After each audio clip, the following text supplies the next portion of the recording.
Hello and welcome everybody to the Toku Portal podcast for Kamen Rider Exaid. I am Vashi V, and I'm here with... Decade. And Rai. Tonight we're talking about Kamen Rider Exaid, episode 42. Do we have a definitive answer? Is this series going to 44 or 45? Anyone? It should be 45 because the build starts on the 3rd. That's So what we have 3 more episodes. That's what I was thinking, but I think it was Zero or Drago that was pretty confident it was only going to 44. Well, that was before we got the release date for build. Like, official release date for start date for build. Right.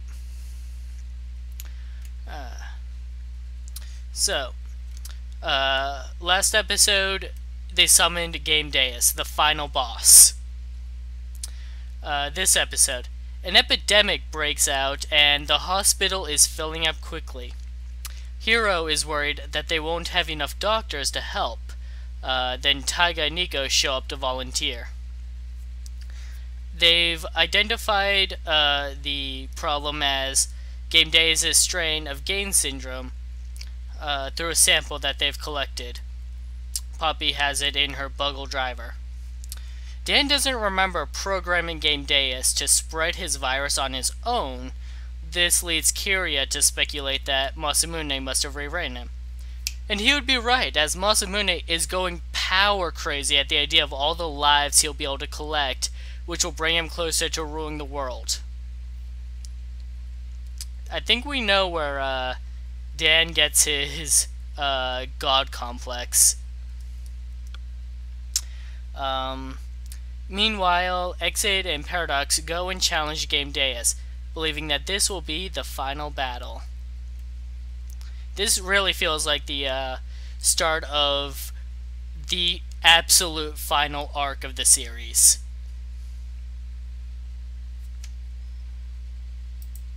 Yeah, one thing that I liked about starting the episode on such like a dire note is that it really felt like we were transitioning a bit into the movie with how cinematic and serious it was, of all the patients and stuff being rushed around. It felt like, yeah, the movies, you could definitely feel that the movie plot is just on the horizon. And another thing I think is kind of funny is how long it's taken for us to see some of the Taiga and Emu not wearing their lab coats. I mean, we just saw Emu without a lab coat barely like 1 or 2 episodes ago. I think it was last episode. And now we get to see Taiga without it. It's pretty funny that they've literally been wearing it. Well, I mean, I guess Emu wore scrubs like one time, but yeah, they've pretty much just been in their same outfits the entire show. There was that one time Emu had the day off. Yeah. Burgermon. Burgermon! God, I miss Juju Burger. The best Bugster. The best Gashat, too. Like, I can't believe that was actually a one-off suit that they used. They totally could have made that his level 3, and I would have been so down for it. Oh, me too. It's like, with, like, the way a lot of these series do, like, the final battle thing, I can see it getting used again in the last fight. I would be very happy if it does, because they do tend to do the whole cycle through powers through the last fight thing. At least they have, from what I've seen for the most part. But yeah, it was nice to see Taiga without his freaking lab coat. Especially with the way that this episode ends, it's a nice little touch to see some growth from him and see he's not always a doctor. Because to me that just shows him and Nico were off doing whatever. It wasn't all doctor shit before shit went down. And yeah, it with the way that this episode started, it did have that very cinematic feel to it of shit's gone south, and you could see how it is starting to tie into the final movie.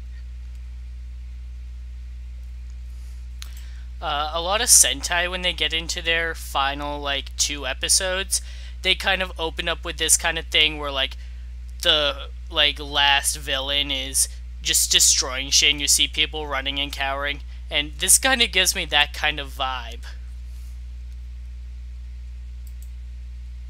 Well, yeah, I mean, outside of the fact that this is Rider, this has been the closest to Sentai in that I've felt with Kamen Rider in years. Because it's got that, here's, just like Sentai, here's a team of riders fighting for the same goal. It didn't start out entirely like that, but it's transitioned to that, and it's kind of got a very Sentai feel, which I'm liking that they're going this route with the last villain. So at CR, Dan doesn't believe that the Hyper Muteki Gashat will be enough to beat Game Deus. It was designed to counter Kronos, which was designed to beat Game Deus. Puppy and Kiria remind Dan that this is all his fault. But Dan counters by saying that he wasn't going to make the final boss easy. In fact, about 10 episodes ago, he actively states that he tried to make Game Deus unbeatable. Kiria takes the Buckle Driver with the Game Deus sample in it and challenges Dan to a fight, infecting him with the virus when he does so. He says that they shouldn't have revived as Bugsters, but since they have, there's something that they can do with this new life. Dan gets angry and grabs Kiria to try and infect him back. But Kiria uses one of the Proto-Gashats, which I thought they lost those, but whatever, to gain the advantage, and just starts chipping away at Dan's lives, each time he revives, reinfecting him with the virus. Once Dan is down to 50 lives, he asks if this is revenge. Kiria says it's not, that he's gone over that. After seeing how Graphite's body adjusted to the Game Deus virus, he realized that the best test subject for creating a vaccine is a bugster. After all, using a corpse for the benefit of medical treatment is a coroner's job. This is the kind of shit Kiria should have been doing all along. Kiria replaces the Gashats in Dan's belt with a blank one to collect data. Finally, like, ever since Kiria revived, I've been like, okay, we need to get something really good out of this. It's taken quite a while, but we finally got something. Yeah, I totally agree. I mean, aside from the Proto-Gashat plot hole, it was definitely nice to see Kiria in top gear, as someone would say. Yeah, that was nice again. And it was pretty shocking, actually, to see him just straight up spray Kuroto with the Game Deus virus. I was not expecting that. First off, it's not a plot hole. When the reset happened, it only took back the Gashats that they stole. Kiria was actually given Shakiri Sports. Well, right. I thought Kiria actively said, we lost the Proto-Gashats, didn't he? I think he was just referring to the ones that he stole. Because when he was working for... You cut out. Sports when he was working for Masamune. So I think he was just referring to the ones that they had stole. Yeah, he might have jet combat as well. Hopefully I see that. Like, this entire scene to me had, for me, the best two moments. Which we haven't covered the second one yet. But seeing Kiria's henshin again, like his true henshin with the spin kick and everything, I've missed that since he's been back. I've been waiting for it since he's been back. Like, because it's one of the things that I didn't like that they did is when he came back, they changed his henshin. Like, he didn't do the posing and all that stuff. Because I'm kind of nostalgic for repetition and stuff like that. So it's like, I enjoy the fact that every time they henshin, it's always the same. Like, I get it with like form changes and stuff, the henshin changing and all that, but the initial base henshin I feel should always be the same. I get that they changed it because he was a bad guy, quote unquote. But once he went back to being a good guy, he should have been doing his full henshin pose, in my opinion. I feel that this particular point in time was long overdue because, like he said, this is a corner shot. It's what he should have been doing from the get-go.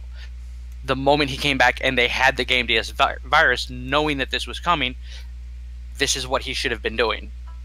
Whether or not it was attacking, Kuroto with it or not. I don't know if he quite thought of it yet, because I don't know if how much he knew about Graphite's infection with it. This is that's what prompted him to do it here. He saw the results of Graphite's infecting himself. True, it's but you would think by this point that Emu and everybody else would have shared all the information, because everybody by this point knew that Graphite was infected with Game DS. Maybe he was just doubtful. Yeah, that's fair. But yeah, this was a nice little touch, because the way he just shows up and just goes and just infects the fuck out of Dan was great, and it led to the revenge, which in fairness is completely valid. This is the rematch. Yes, because this is literally how he died the last time, minus the fucking virus. Genom versus Kiria. It's how he died. So I get it's a nice little touch to bring that full circle and still give you the no, I'm over that. Which, to anybody who watched the Rider? Yeah, Go Rider special, it's clear that he was over it by that point.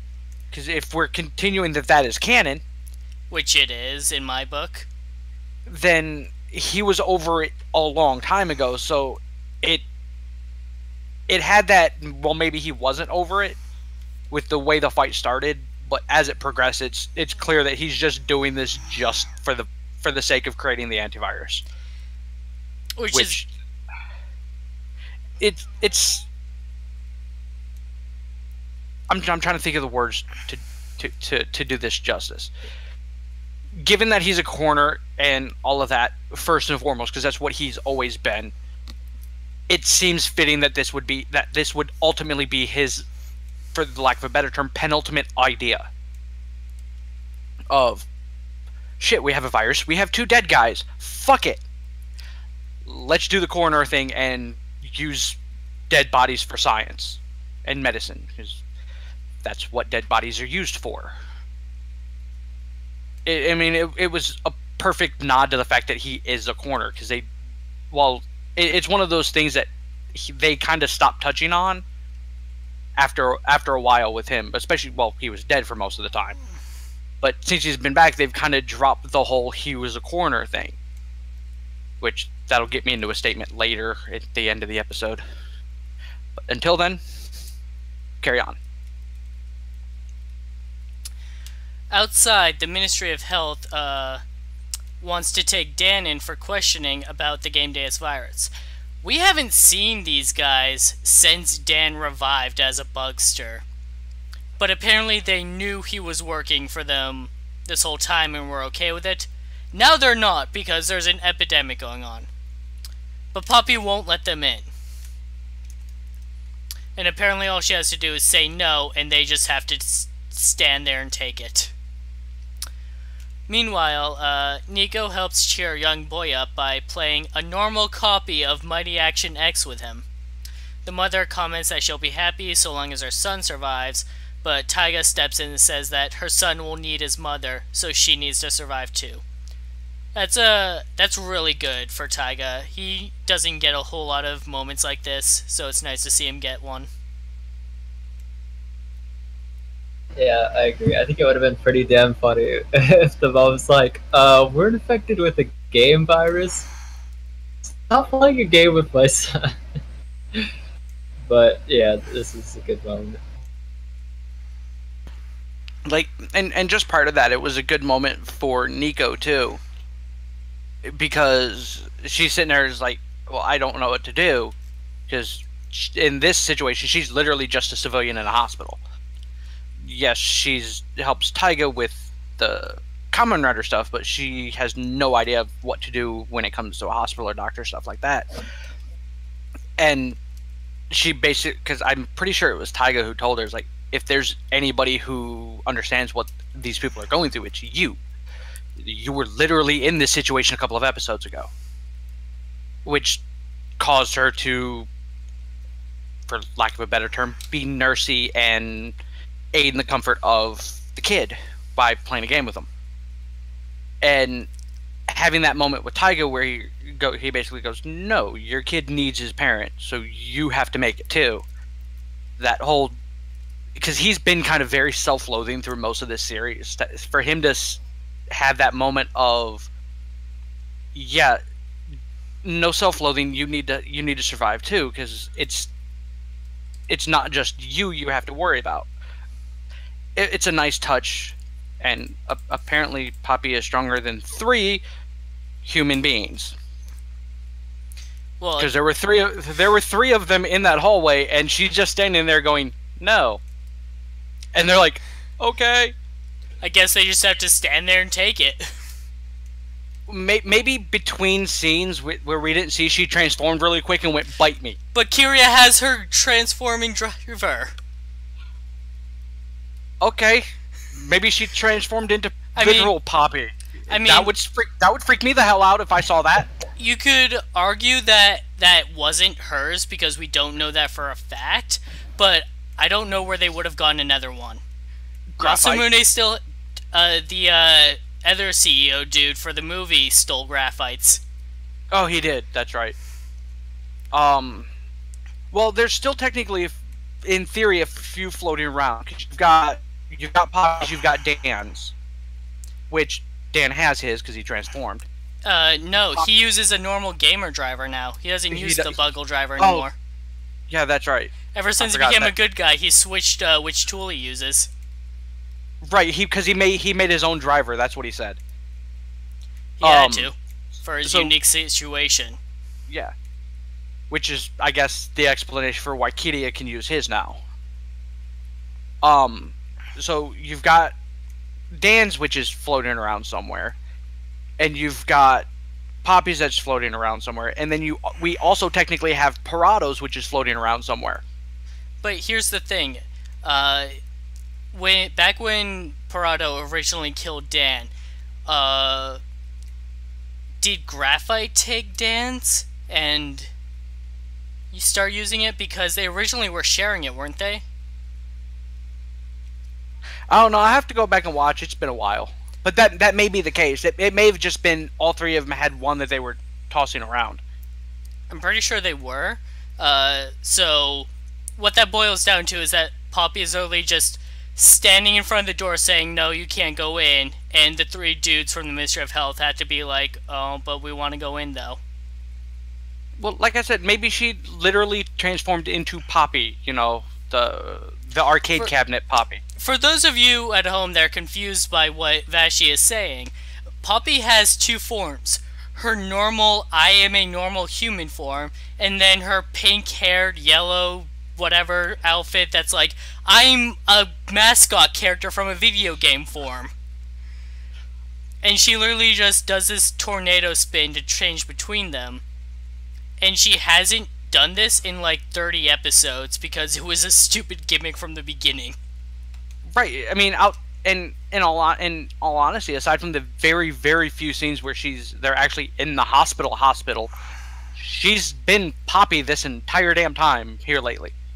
In fact, I was shocked to see her in her normal human form. Because wasn't she in a suit for a minute this episode? Yeah, talking to the Deputy Director General, and I still hate how many fucking titles that guy has. Right. it is one of those things like, okay. So yeah, she's had. Did she actually go Poppy form this episode at all? Poppy form? I think, yeah, I think she did at the end. Maybe. I don't remember. So yeah, this would be one of the few times where she's had on all 3 outfits. Because she had on the nurse outfit this episode too.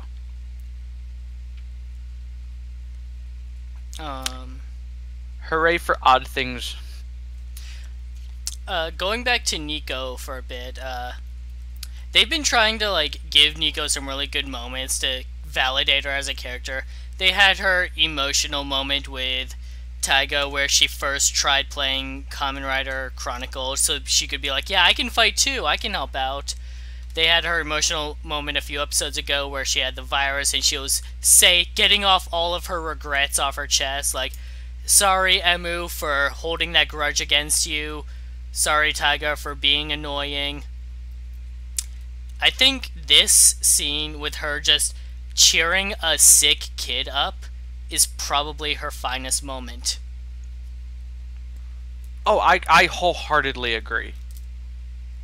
She's not had a lot of moments that really made her character extremely likable throughout this series. Because she started off as a real major bitch. But given the situation, it's understandable. It's like, and she's had a lot of growth since then, but it's been in very small moments like this. And this, for me, is one of the best moments she's had this episode. Side note real quick, according to Quintavious Lockhart, Parado took Kuroto's Buggle driver and gave it to Graphite. Okay, so that's the driver that the movie villain stole at the end of the last episode, so they have to be using Poppy's Buggle driver for the virus sample. Thank you, Quintavious. But yeah, with Nico's, like I said, it's like there've not been but a handful of moments that have made her character extremely likable and relatable. The last couple of episodes have really done a great job of making her character very likable and very understandable and relatable. So I'm enjoying that they're kind of pushing her, I guess, humanity. I mean, she is human, but her empathy. That's the word I was looking for. They're pushing her empathy. That is a much better word. Because in this series, saying someone isn't human actually means something. Yes, it does. A lot, actually. Because 2 of the good guys are not human, technically, anymore. That may change. Because who the fuck knows how that's going to play out. Hey, Decade, we covered a lot of ground there. Do you have anything to add? No, I think you guys pretty much flushed everything out. Okay. At 5 lives remaining, Dan stops really being affected by the Game Dance virus. Kiria uses a finisher on him one more time, and when he revives, he's completely immune. Kiria collapses, heard from the Game Dance virus himself, but Dan, I think, removes it from him? Is that what that was? Yes, it was. Dan hooks the Gashad up to his computer to work on it and soon creates a new Gashad that is a vaccine for Game Deus. Dr. Mighty Double X. We've come full circle now in a series about video game playing doctors that was originally started as a joke about Dr. Mario. We now have the Dr. Mario game. Kiria then absorbs Dan into the Buggle driver and hands him over to the Ministry of Health. After they leave, Kiria almost collapses again, but catches himself. When Poppy asks if he's okay, he lies and pretends it was a joke. And actually, he is really subtle about it. If you didn't know that Kiria tends to be a liar about these kinds of things, you might actually believe him here. But I don't believe it for a second. Kiria is on his last legs.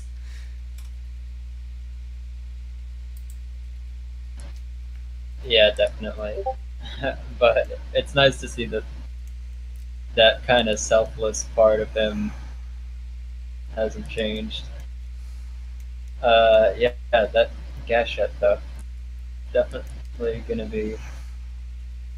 I mean, I want to see more of it, and I'm sure we will. But yeah, it was kind of underwhelming this episode. And also, oh, I guess we haven't gotten to the part where he actually uses it. But go on. Like, yeah, this with this Gashat, it has come entirely full circle because it is literally about doctors playing video games to save lives. And now they have a video game. Now they're doctors playing a video game of doctors playing a video game of doctors saving people. It's literally just a giant fucking Inception circle now.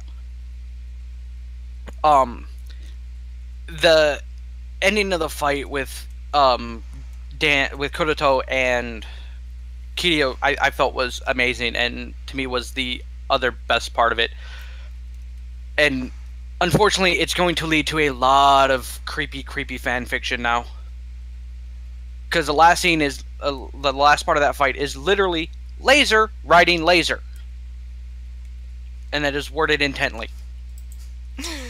So, for those of you that are confused, Kiryu's main Gashat that he transforms with is Boxo Bite. However, it was originally pretty useless as it would turn him into an actual bike, but like he can't move around, he would still need someone to ride him. Which leads me to believe that it wasn't intended to be used like that. It was intended to be just an assist one, because you can still use it to summon the bike. But he used blackmail to get it, so they pretty much gave him one that was useless. So he basically uses that as his finisher and summons the bike that he would normally become. Bow chicka bow wow. But like overall, it was a great fight, and his ultimate plan with that was just fantastic too, because he has that very altruistic nature, despite the fact that he has, in my opinion, lied more times than Dan has throughout the start of this series, for obvious and good reasons. But still, he's lied, I think, more than Dan has. When it came to his ultimate plan with the fight for Dan, is his entire plan was, I don't give a fuck which one of us becomes immune to it and which one of us dies, as long as one of us becomes immune to it. Because between the two of them, Dan was obviously the one that was more suited to be able to become immune to it, because he literally had a shit ton of lives to waste becoming immune to it. Kiryu has the one. So I think he went into that fight knowing that there was a very high possibility that he was going to be the one who actually died from it before becoming immune to it. Whether or not he wanted to or not is irrelevant. I think he knew that that was a very high possibility, because he kind of pointed out that he didn't care which one of them it was. Because the way the fight went is he infected Genom, and then he went to infect him again, but Genom was really close, so it got him too. That's how Kiryu got infected with it to begin with. And then it just was in the air. So he's got that very altruistic nature, which, for this series, the only one who's really shown that type of mentality has been Emu. Just throughout the series, Emu hasn't really given a damn what certain characters have done, as long as he could save them and make them good. As he's kind of done that with Parado. Parado's bit was a giant shithead through most of this series. Granted, he had his own justifications from it because of the way he was created, but he was still a giant shithead. And at the end of it, Emu basically came down to, I don't care as long as you help me. I feel that was, that one's not entirely altruistic because he needed the help, but Emu sees the good side of shit, the good side of people, and he's willing to do whatever it takes for that. I mean, because that was his whole thing with Poppy, is like he didn't give a damn that Poppy was a video game character and got reprogrammed to be a bad guy. He was going to help Poppy. That was his entire motivation. I need to help Poppy. She's my friend. So showing that Kiria has that kind of mentality too is a nice touch, because we haven't had a lot of development with Kiria because he's been dead 90% of the series. Like, literally 90% of the series. So it's nice to have a little bit more of character building with Kiria, and just all in all, that entire scene was just amazing. And I liked when the Ministry of Health people are leaving with Dan in the bugle visor. Apparently Dan can move the bugle visor. I love how they're like struggling to hold it, and they're telling him like, "Hey, hold still." Yeah, as he he's must have been really pissed off to be able to move the driver. Right, because that thing was, they were flailing all over the place with it. That was great. Off camera, one of them reaches for a gun. Yeah. But, and then with Kiria lying about that, him tripping, it makes sense for his character. He's had that mentality of, I'm not going to let anybody worry about me, because that causes issues, because it takes focus away from whatever's going on. Which is true, because you know damn good and well, if it came out that Kiria was about to die, Emu would lose his focus on defeating Game DS and would focus more on Kiria, because that's Emu, and I think he knows it, which is why I think he played it off.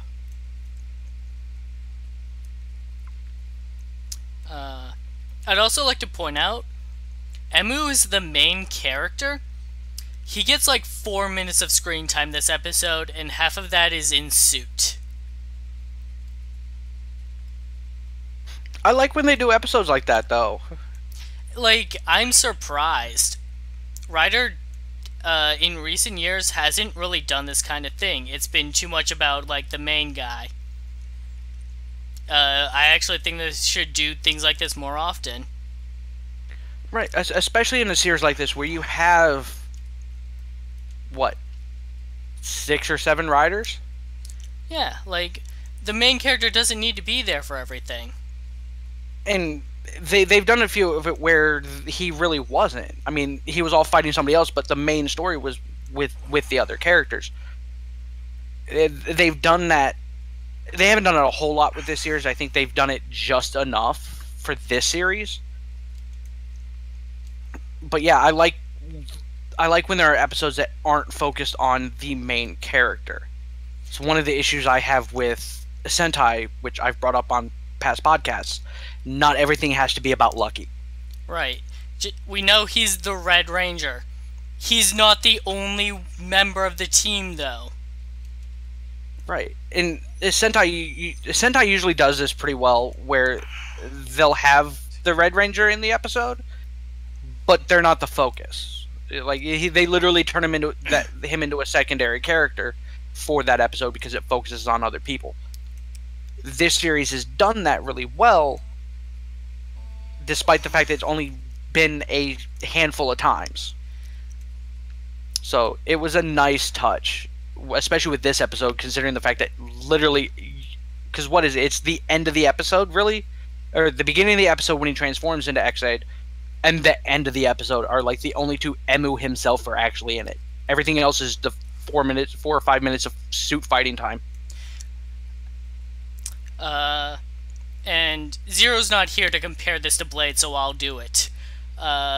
You just watched Kamen Rider Blade, so you know that series frequently has episodes where Blade probably doesn't even appear. Or at the very least is such a minor character in them. The sad thing is he's not here. I was going to bring it up. Because, yes, Blade did that. There were actually, there were a lot of episodes where Kensuke was in it, but it focused on Liangle or Garen or Chalice. So they were the primary focus, and Blade, half the time, Blade didn't show up for the fight. Because he didn't need to be there. Because the main character doesn't always need to be there. Like, the closer I got to the end of the show, yeah, he started showing up for the fights because that was the end of the show. Right. But, yeah, aside from the very beginning of the series and the tail end of it, there were a very, very high amount of episodes where Blade just kind of randomly pops up.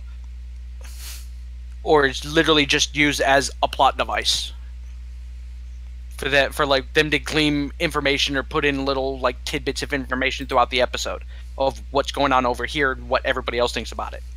It happened a lot, and I like that kind of crap because especially in a series that has multiple writers beyond the normal two. Like I get it if it's like Forza where they only have the two writers. Yeah, I get that he has to be there for 90% of them. But for this, there were a lot of episodes of this series that didn't require Exaid to show up. Outside of the fact of, yes, he's the main writer. We know for a fact that there was a lot of times where Taiga and Nico are just killing bugsters off camera. And they didn't show it, mostly because they were just repeats that we had already seen a bunch of times. But still, shit was happening. Right. And it didn't require Blade or Exaid. Wow, I fucked that up. Because only one thing in this series required Blade, and that was the Go Ranger special. Go Rider. Go Rider, yeah. Go Ranger is an actual Sentai. Yes. In fairness, I got a concussion today at work, so I think I should get a pass. But yeah, outside of the Go Rider special requiring Blade, because I fucked that up, this series, I would have been happy with having 4 or 5 episodes dedicated to just seeing Taiga and Nico go around killing monsters. I am actually a little sad that we didn't get to see any of that outside of the 1 or 2 that were fighting Exaid. Speaking of Go Rider, you were talking a lot about Kirya's henshin pose. I don't think anything will beat his first appearance henshin pose when he appeared in Go Rider. Yeah, no, that was just amazing. Back to the episode. Kira brings the new Gashat to Exaid and Paradox. Exaid puts it in the finisher slot and goes for a final attack against Game Deus. The vaccine works and begins spreading through him immediately. All the patients at the hospital quickly begin recovering. Masamune notices that Game Deus' stats are dropping rapidly and decides to interfere. He shows up to the fight as Kronos, stopping Exaid and Paradox from delivering the finishing blow. He then proceeds to finish off Game Deus himself, absorbs the Bugster data into his Buggle driver, and injects himself with it. He turns himself into a Bugster. He now has the powers of Kronos and Game Deus. He has become the true final boss. Yeah. Dan has this absurd god complex. But holy shit, his father is just crazy. Yeah, seriously. I wasn't terribly surprised by that, but I was surprised pleasantly that he's also getting a new suit next episode. So that'll be kind of fun. Nothing like having a new suit debuted in what I feel are the final 2 episodes of the series. Because the way they've been doing this lately, the actual last episode has been the epilogue / crossover with the next series. So the next 2 episodes are literally the last fight, typically. So for them to literally just go, oh, by the way, I'm an evil asshole and I'm taking somebody else's power, so hey, give me a new suit. I like that. Mainly because it's while yes, I'm sure it has its purposes for selling toys and all that stuff. when they do it like this, especially like last minute like this in the series, it doesn't seem like that's the only reason they're doing it. Because there's been a lot of shit they've done this series that has, you could tell it were solely to sell toys. Which, let's be real, that's Juju Burger. Because let's be serious, that's what these shows are for. Sentai and Rider are primarily devised to sell toys. If you don't believe us, go back and watch the last 5 series, where there's been shit tons of forms. Yeah, watch Ghost and tell me that wasn't just a 50-episode long toy commercial. And the same thing with Forza. Like, and I loved Forza, but yeah, that was designed to sell toys, and it's what this series is for. Is like, so when they do this last minute final power up for either the good guy or the villain, it doesn't seem like it's toy based. It seems like good writing, which this series has had phenomenal writing, in my opinion, especially compared to more recent years. Coming off of Ghost, like, Wizard had good writing. And Wizard was terrible. And not so much because the story sucked, it was because of the issues with characters. And Zero's not here, so I'm not starting a tangent on Wizard. Right, Zero's not here, so we can just say that and be done with it. Because like the overall Wizard story was, I felt was a good story. It was just mishandled. Whereas Ghost had the premise to be a great story and was just butchered because they wrote themselves into holes. I feel, and it caused them to drop plot points. This series, there's not been one thing in this series that I can think of that was literally that. There was nothing that was dropped. Even like innocuous shit from like the beginning of the series has come back here more recently. Like the whole Nico versus M thing. That got brought up like a few times when she was introduced, then seemed to get dropped. And then we get to finally get the explanation that Emu was really Parado controlling, or M was Parado controlling Emu, and then it brought that entire thing back full circle, and actually we ended up having somewhat of a conclusion with that. Everything with this series has been tied in and done really, really well. And I feel it was just, it's one of the reasons why I think this is one of my favorite series so far. Like, this is in the top 3 for me. It helps that... Go ahead. Sorry. I was going to say, it helps that Exaid has pretty much been written by the main writer through and through. One of Ghost's biggest problems is that the main writer left for the entire middle of the series, and just left secondary writers to pick up the slack. Right. I mean, in theory, that can still be done and still work if there was enough of a framing device left for the secondary writers. However, there wasn't. The guy knew the guy knew how Ghost would start, and he knew how it would end, and he let the secondary writers fill in the blanks. Which, and even still, is like that could end up have been a great thing, but it failed in this particular instance because that's really the only way for secondary writers and stuff like that to get the experience at writing these episodes. But I think because he'd left during so long for that series that it ended up being a giant fuck up. Like if it had been like he left for like 4 episodes and then came back for like 8 and then left for 4 and then came back for 8, I think that would have worked out better instead of him going, bye, I'm out of here for 30 episodes. If he had been there to oversee it and been like, hey, drop hints about blank, he could have still kept control over what the plot was becoming. But he didn't do that. Right, so we ended up with like 3 arcs that didn't connect well. And amounted to nothing. Right, and it ended up causing the end of the series to be, in my opinion, a giant train wreck. I hear Yeah, that I'm just glad we had Amazons during that. Speaking of which, I need to go watch that. Alright.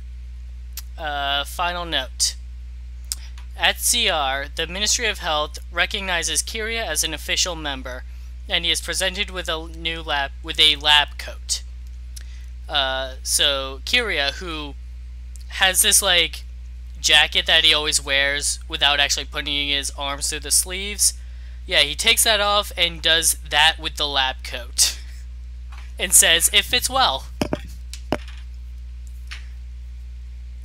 Dan, because of his involvement in creating the vaccine, is allowed to keep working with CR, but his movement has been restricted.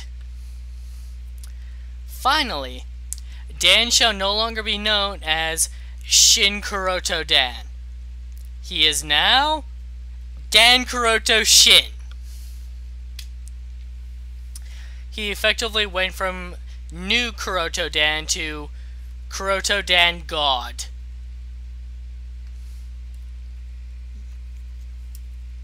Like, yeah, I just loved how unamused Emma was. He just like put his hands together. He's like, "All right, come on, let's see what it is." And the other funny thing is Hinata's camera like zooming in suspense. That was pretty funny. I love how Nico is actually becoming worried. Like, shit, what's going on here? What's about to happen?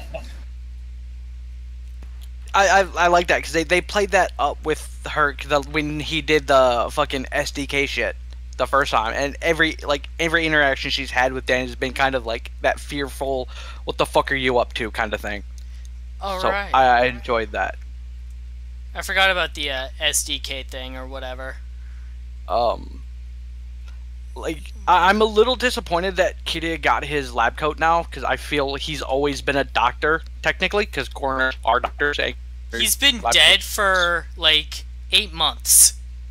I understand that, but damn, they knew Dan was back immediately. They should have known Kiria was back, and I feel Kiria should have always had the lab coat to begin with. It's not like he ever quit being a coroner, unlike Taiga. Hell, Taiga quit and he got to keep his lab coat. He wasn't allowed to keep that. Okay, well, he kept it anyways. Just throwing that out there. Well, he kept it anyways. When he first meets Nico, the very first thing he says to her is, "Who referred you here? How did you find this place?" But yeah, it was that was a nice scene that they gave him his coat. I think it was long overdue since he's been back. But in fairness, he did kind of just save everybody. Temporarily, at least. Because, you know, Kronos Game DS is going to just fuck everything up. He's got 2 episodes to do, so it's going to happen.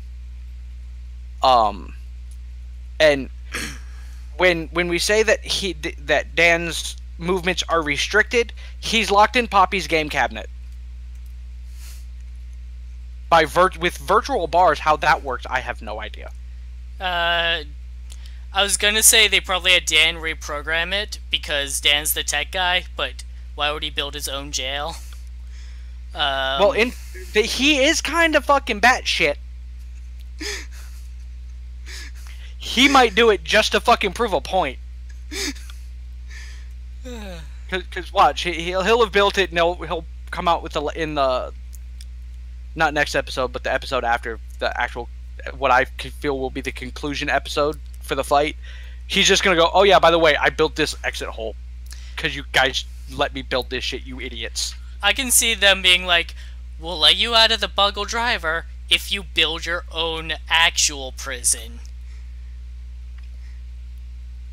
Right, but if you're Dan, you know you're gonna build an exit hole. Another Mario warp pipe. Right, and and this gets back into the whole computer thing that they've done, which they've kind of played around with Dan a little bit. His entire aspect is he's basically a computer genius for lack of a better term. He's so good that he once went a month using a computer that didn't have a power cord. We solved that. We have solved that problem. It was graphite stuck in a hamster wheel. He shrunk him down and stuck him in a hamster wheel. But the whole idea of like that is like you always build back anything you build computer wise, you always build a backdoor into in case you get locked out, or in Dan's case, you get locked in. So you know there, if especially if they made him do it, that he's gonna get out on his own anyways, and even if he didn't, you know, like you said, he had a computer without a power cord for a month that worked just fine. He's gonna get the hell out regardless. It's one of those things that they did that it's like kind of I get it was for the gag. I think it was more for the gag than anything else. No, because near the end of that section, before he like gets caught, the computer does have a power cord. So like some prop intern realized, oh wait, we should probably have this here. I swear somebody heard our podcast. I doubtful because of when these episodes are recorded, but I don't care. I can still hope. But I was referring to more towards the Dan getting locked in the cabinet.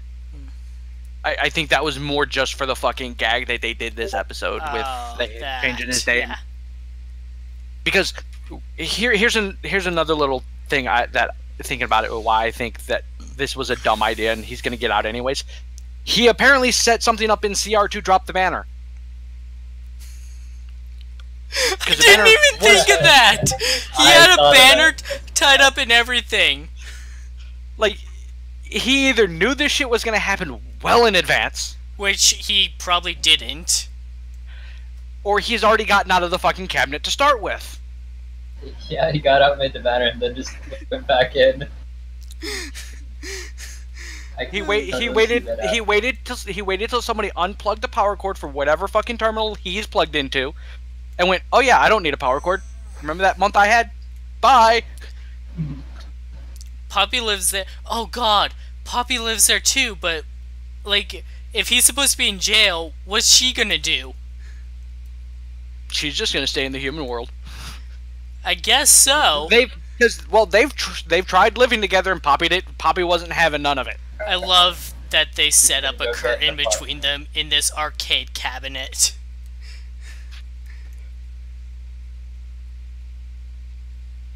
I'm actually a bit fine with him being in computer jail because it could be what protects him from whatever shit happens in the movie, and everyone gets stuck in the VR world or something like that, including Poppy. So this might be how he's protected. He might be in jail when shit goes down at the beginning of the movie. Dan's like immortal though. Well, apparently not from movie trailers, thanks a lot to it. I haven't seen any trailers. Well, I saw one trailer. And if for fairness, he's not immortal, he can die 4 more times. No, but at this point, he's convinced that he's immortal. Not that that's anything. He's an idiot. Not that that's anything too new, but like every time he invents something new or survives another fight, he thinks he's gotten stronger. Yeah. These movie trailers just have been horribly spoily, like more so than usual. It's pretty gross. I haven't been watching them. I only saw one, Good for and you, man. I only took one spoiler away from it, which is no longer a spoiler at this point. I've been tuning everything out when the trailers play for the episodes that I watch, because even the Ranger one just spoils so much. It's awful. Right, and it's gotten to the point where, like, I'm sitting there watching it after, like, the first one for Exaid. I was like, okay, yeah, I need, because they spoiled fucking Parado with the first fucking trailer. Yeah, that's what I was referring to. That he was fighting on the Good Rider team. Yeah. So as soon as that happened, I'm like, you know what? I'm I'm as soon as it starts playing, I'm either gonna skip it, or if I'm using a streaming service to watch it, I'm just gonna ignore it. And I've started to have to do that with the fucking Q Ranger one now. Because apparently somebody's gonna die that episode during the movie. Yay! Fucking spoilers. I've been skipping the opening, actually, so I haven't actually really been seeing that. You're extra lucky. Yeah, you are. And since King's not here, Yosha lucky. God. But yeah, the spoilers have gotten bad for the movies for these two series. I'm hoping that's a trend that does not continue. At least, is it as bad as during Deno when they were promoting that movie and they kept showing scenes from the movie at the ends of the episodes to the point where you would see like half the movie by the time you got to the movie? Yeah, we're pretty much there with the Exaid trailers. God damn, I'm not gonna watch then. And like it's to the point where it's literally coming down to a question of does this take place after the series, like literally ends, if it's literal continuation of the series, or if it's a fucking continuity split time point. I hope it's just post-series. Like, I'm tired of splitting It is. timelines. There's only one reason why I'm not, and I don't want to spoil it for anybody who's not seen any of the trailers, because we've not gotten to the end of the series yet. Because to me, if it's after the end of the series, there's a big fucking problem. Okay. A very big fucking problem. Which is why I'm hoping that it's a split point kind of thing. And this is the only circumstances where I'm okay with it. Because I've been getting very sick and tired of the whole alternate universe bullshit and alternate timelines. We can only rely on Deno so fucking much. Alright.